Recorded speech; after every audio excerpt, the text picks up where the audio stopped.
friends, how are you? Today we are going to be making a pufferfish, so let's get started. The first thing that we're going to do is make a circle, just like that. Then what we're going to do is you're going to find the middle of your circle and go down just a touch, and you're going to make a smaller circle. Inside that smaller circle, you're going to make an even smaller circle. And then down of that, at the bottom of that smaller circle, you're going to put a little area down here. That's going to be his tongue. All right, then we're going to go do his eyes. So we have big circles. And then we have smaller circles.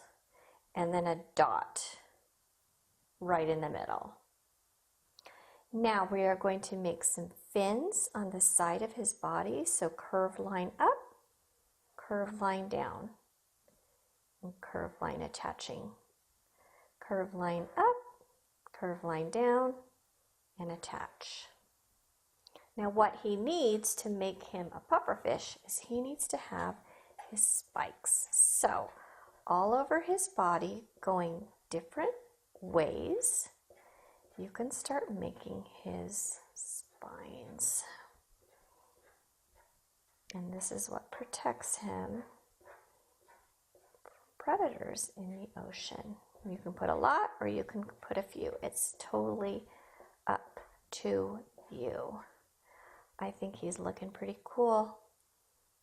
Maybe I'll even put a few lines over here on his fins. All right, there you go. There's your pufferfish. Thanks for watching. Bye.